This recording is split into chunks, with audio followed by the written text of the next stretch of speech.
Today, I'm joined by former CIA Larry Johnson to go over some of the biggest news stories. Larry, thank you so much for joining me. I'm always honored and privileged to be with you, Stephen. So Larry is former CIA. He's also a prolific writer over on Sonar21.com. I'll put a link to that down below. Wanted to get your thoughts. Joe Biden has been a disappointment for 4 years, but the last 30 days, you think? Yeah. The last 30 days has really, I don't know if it's showing his character or how controlled he is, but just in the last day, President Biden released 11 Yemeni terrorists from the Guantanamo Bay facility in Cuba. These were terrorists that were captured in the aftermath of 9/11. He says that they deserve to go back home. What are your thoughts on him doing that? Well, actually, on this one, I probably agree with Biden for this reason. 70% of the people we picked up after 9/11 and incarcerated in Guantanamo had absolutely no connection to 9/11, to those attacks, or to terrorism. And I know that because at least I have a couple of friends who were down there assigned to the facility and worked it, and from the agency.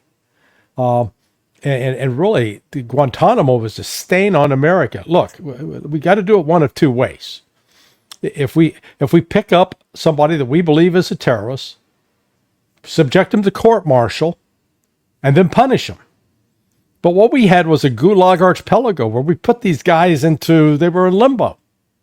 They were neither guilty, not guilty. They weren't going to be tried. We couldn't put a case together. And so we're just holding them. It's like the old Soviet Union putting people in the Gulag Archipelago. It's ridiculous. So these 11 Yemenis, I think, are they're going to go back to Yemen now. They may sign up to fight the United States in the Red Sea. That's a whole nother story right there. But this whole Guantanamo business, Americans, if we believe in the concept that all men, not all American men, all men are created equal and endowed by their creator with certain inalienable rights, then we can't go out and just grab people off the street around the world based on the word of somebody else. Oh yeah, this guy's a terrorist. Because a lot of times what happened was we were offering money for Al-Qaeda terrorists, and you'll be shocked at this, I'm sure. There were people involved with organized crime that would say, hey, we can earn a cool $500,000 from the United States if we give them up an Al-Qaeda terrorist. So they go grab a taxi cab driver. You're an Al-Qaeda terrorist. Wow. And how do you prove that you're not? Well, we got this guy saying that you are. And so that's what happened here at Guantanamo. So, we've had promises from Obama, who he never delivered on. Nothing was done with Guantanamo under Trump. And then here's Biden, who does absolutely nothing until the last week. I mean, really, Guantanamo, in my view, is a stain on America.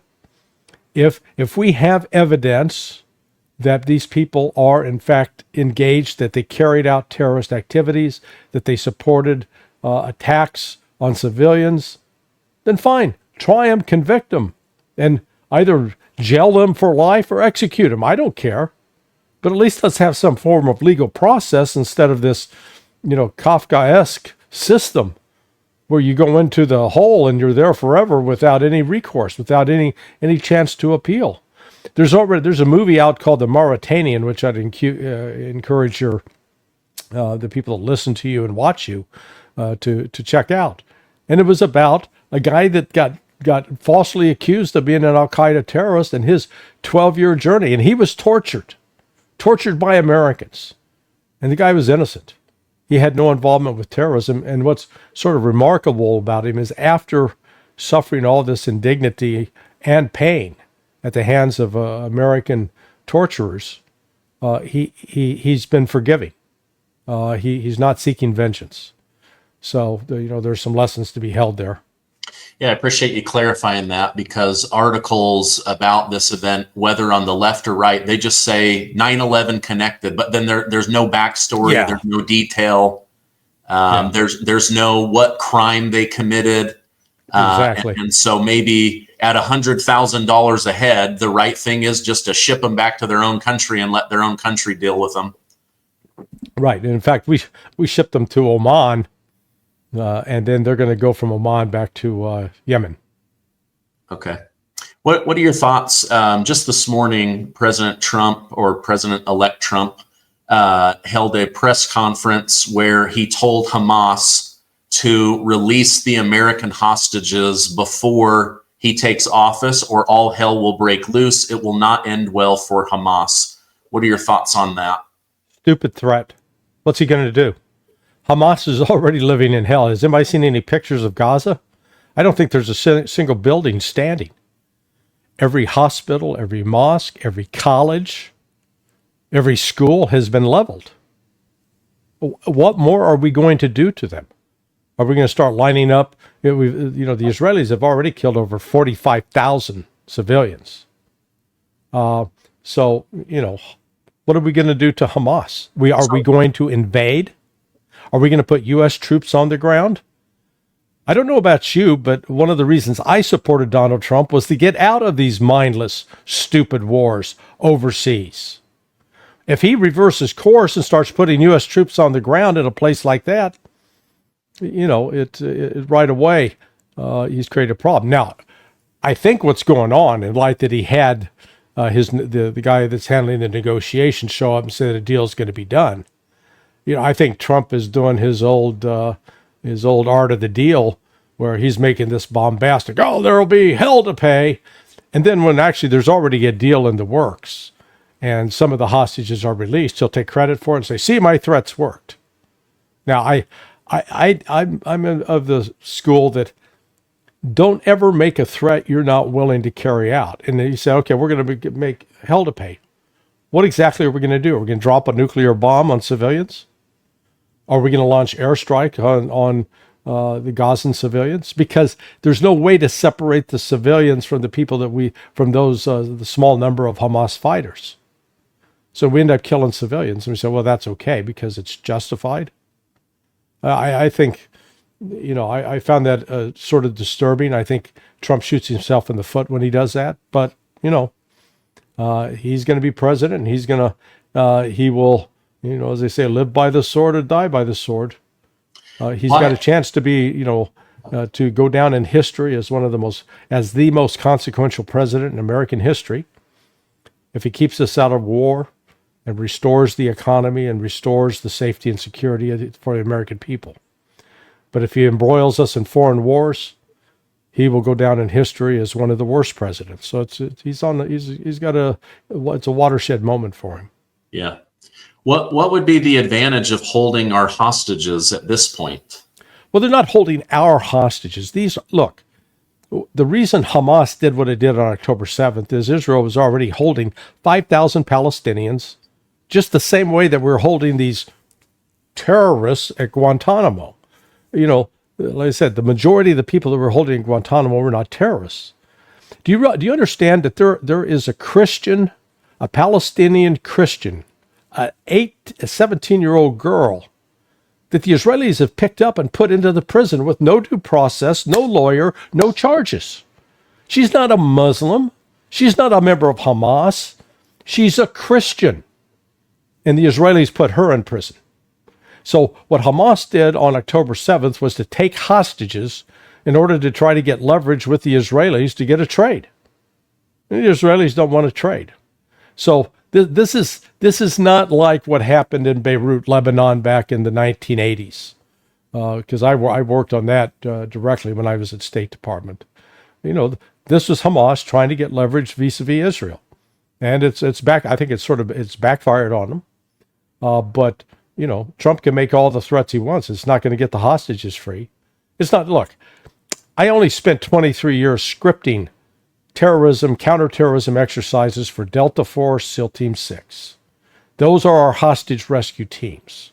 So I know exactly what their capabilities are. I know exactly what their limitations are. And plus on that, I worked on the hostages that were being held in Lebanon, some by Hezbollah, some by the other Amal, which is another group in Lebanon. This was during the age of both Ronald Reagan and H.W. Bush.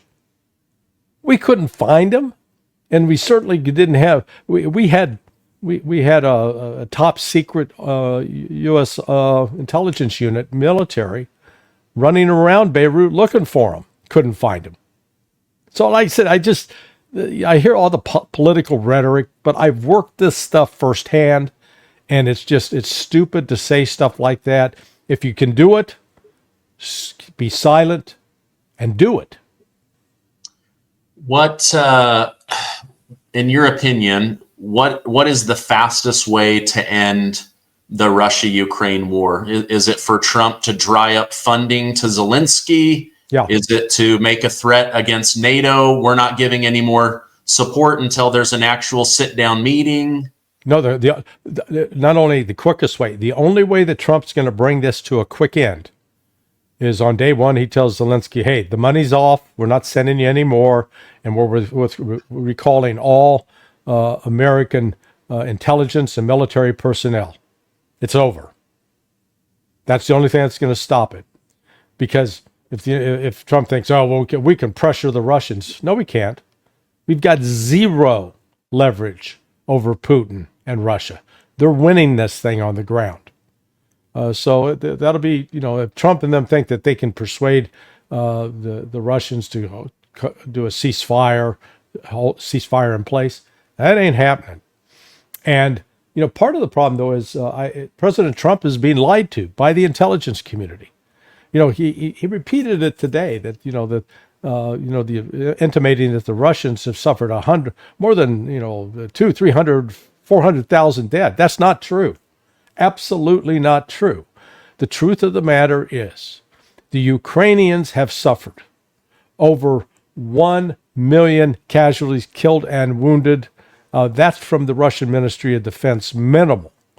The numbers I've seen from other independent sources to point to much higher totals on the part of Ukraine. Russia is approaching 100,000 dead, probably 200, 300,000 wounded, but not on the scale. The staggering scale of loss that Ukraine is enduring is not matched by the Russian side. So Russia's going to demilitarize Ukraine, and they've been very clear what that means.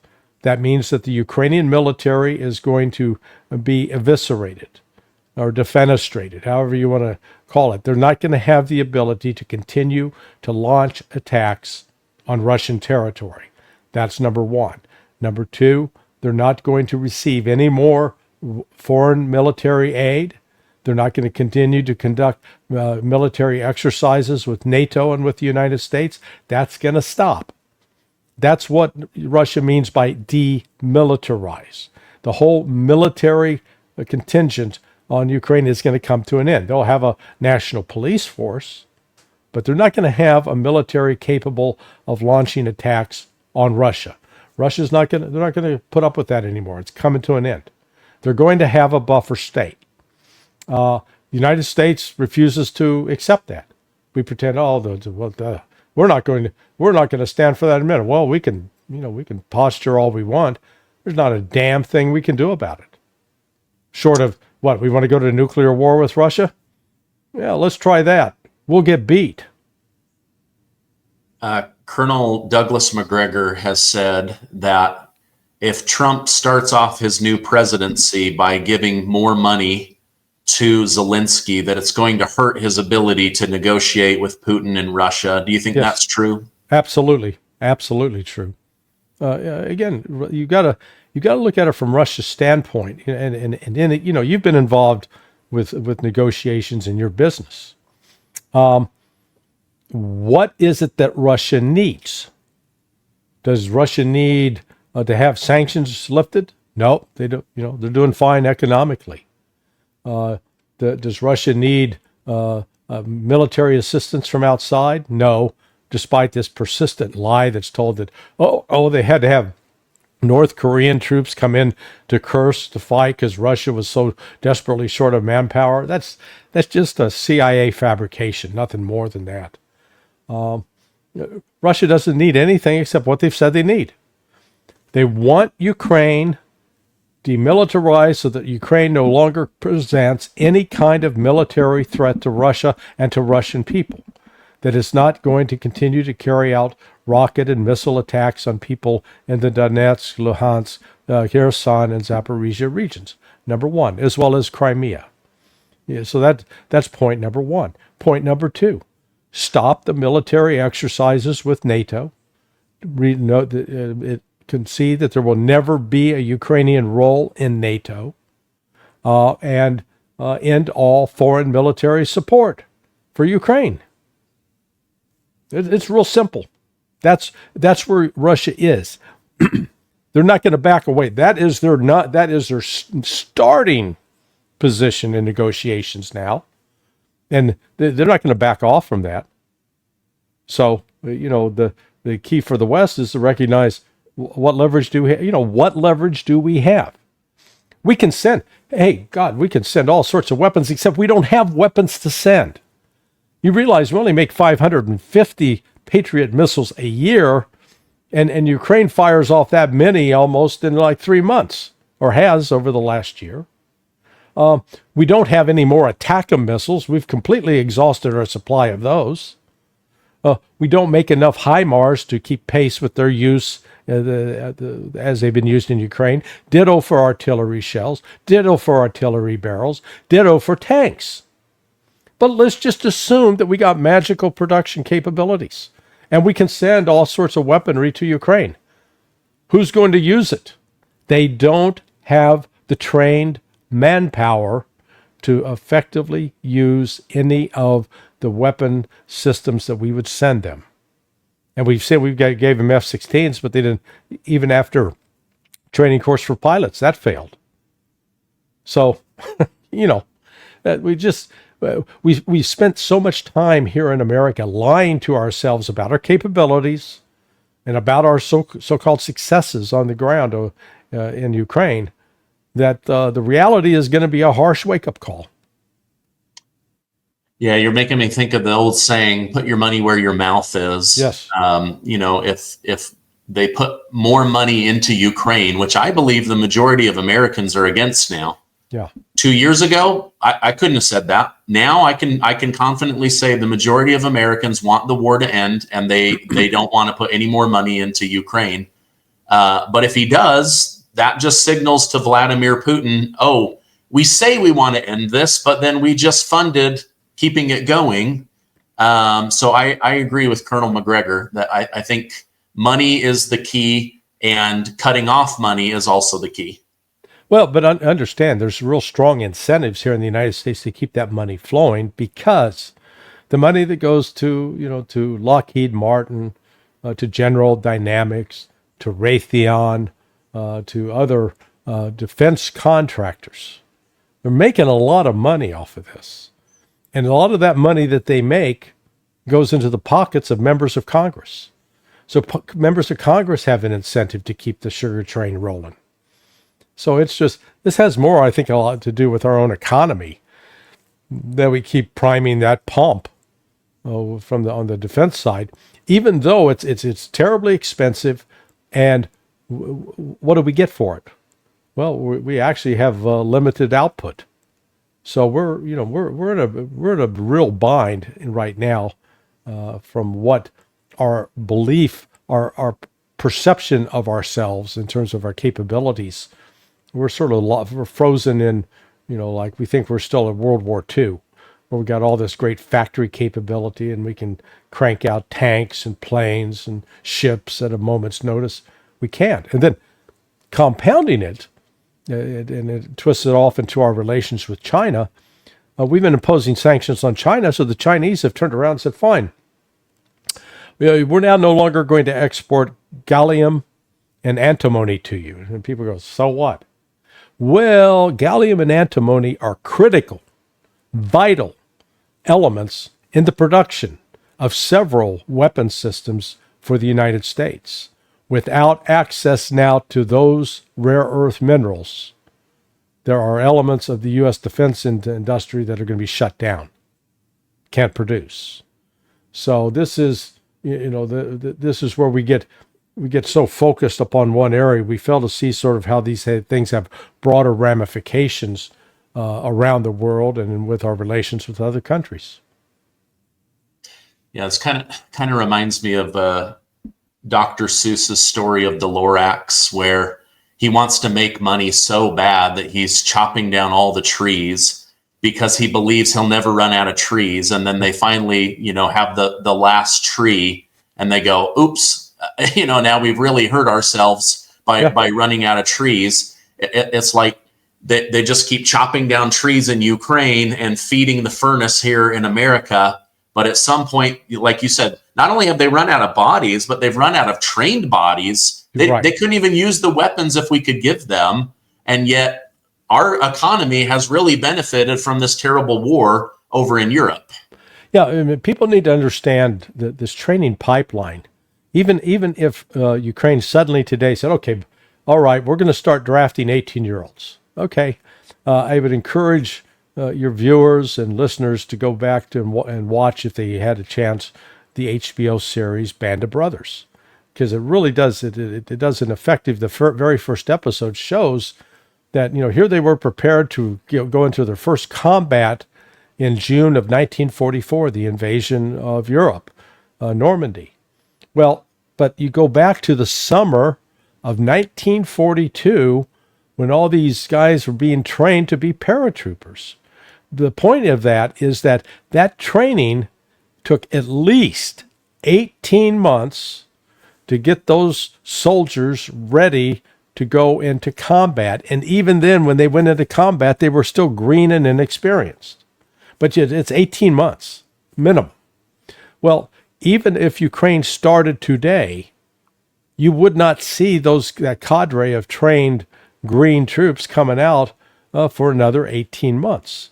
So we'd be looking at July of 2026. Well, Ukraine doesn't have until July of 2026. In fact, Ukraine as a nation may not exist in July of 2026. This kind of thing should have been started 18 months ago, so that they might have some manpower now that could respond and be put into battle. But instead, what they're doing is they're grabbing guys off the street. They may be lucky to get a month of training, if that. Syrskyi, the general, is talking about giving them 2 months. And with 2 months training, they barely know how to use a latrine. So it's just the Ukraine is bleeding out capability. And with every trained soldier who's killed or wounded, there are no replacements. So their overall level of competence continues to deteriorate and will continue to deteriorate at an accelerating pace. Heartbreaking. I've hated covering all of these wars, but they're big. They're such big news stories that you can't not cover them, Right. Let me switch gears with you, Larry. Representative Tim Burchett wrote a letter to President-elect Donald Trump that he's very concerned after learning President Biden has been sending $40 million of cash to the Taliban on a weekly basis. Why would Biden send $40 million to the Taliban? What would be the reasoning for that? I don't know, unless they're trying to secure the release of Americans that are being held by the Taliban. Again, we go back to Donald Trump has been criticized, and I think unjustly, because he negotiated with the Taliban. And a lot of times we were going into villages looking for, quote, terrorists. Well, imagine how you would react if a group of Chinese or Russians showed up in your town, going house to house, breaking into houses looking for terrorists, because you were considered a terrorist because you broadcast what you do. Do you think you'd fight back? Absolutely. So what we ended up doing was, we created an insurgency in Afghanistan where they were fighting for their homeland. And then again, at the end of 20 years, they're not the ones making deals with terrorists. You know who that is? That's Joe Biden. That's my old outfit, the CIA. We made a deal with this guy, Mohammed Jalani, who's now running Syria, who was the head of Hayat Tahrir al-Sham, who went on the terrorism list in 2017.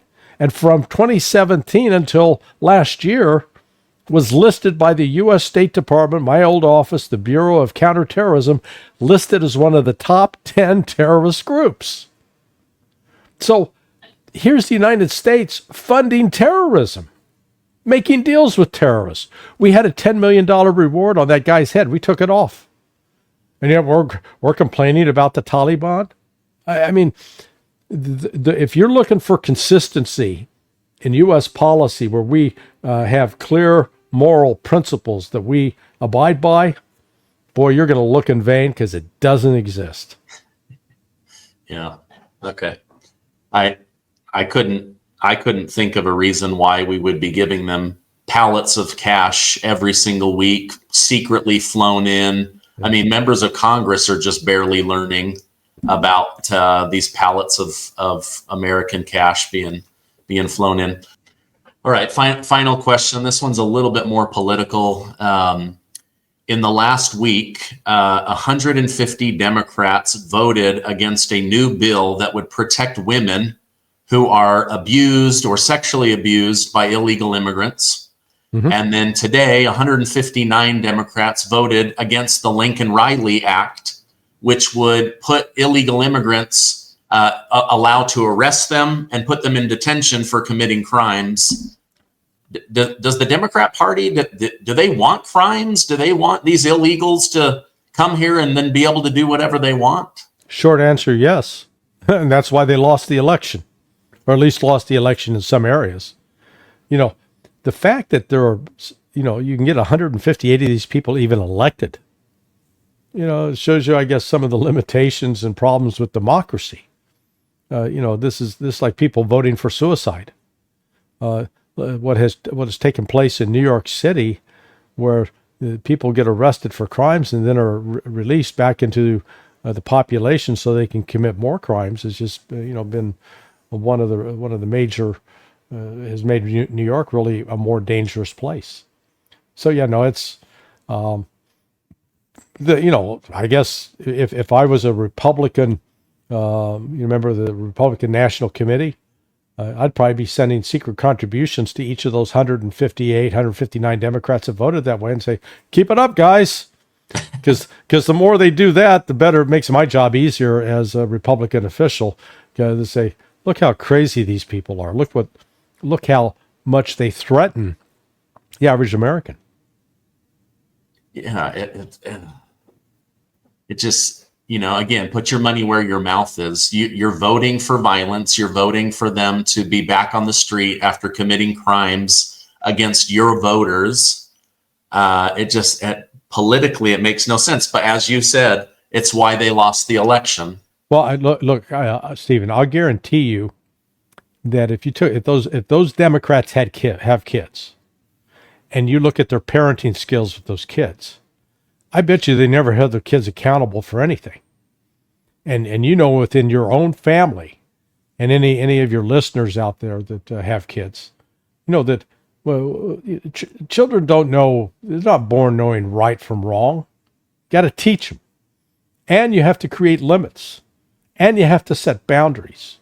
And you have to hold them accountable for what they do. Let them know that if they do bad, there are bad consequences. If they do good, there are rewards. And that's, that instilling that in people from childhood is essential to creating a society where we can actually care for each other and have safe streets, safe neighborhoods.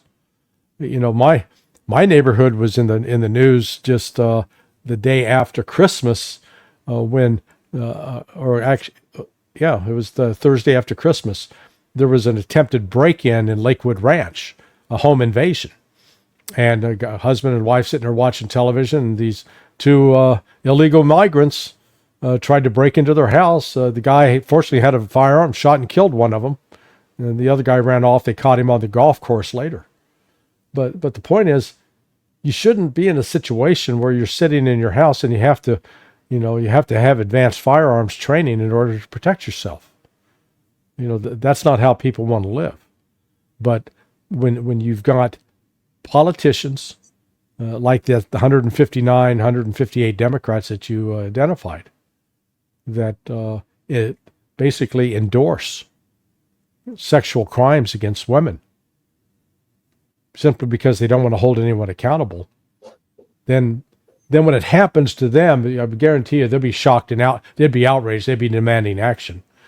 And you can only hope there is that kind of karma at work. Yeah. Well, the fact that they keep getting voted back in, I guess that's on the voters, right? Like, oh, absolutely. They showed this one New York congresswoman. She's been there for like 48 years. God, so she makes the congressional salary used to be like $150,000 a year. I forgot how many millions of dollars she's worth now. So if you can go to Congress and stay a long time and become a multimillionaire, that, to do a riff on Jeff Foxworthy, you might be corrupt. Yeah. You might be a redneck. You might be corrupt. Yeah. Wow. Oh, Larry, thank you so much for coming on, giving us your thoughts and opinion. If people want to follow you, is sonar21.com still the best way? That's the best place. Come on over. Okay. I'll put that down below. Thank you for coming on. I hope you have a great rest of your day. Thanks so much, Stephen.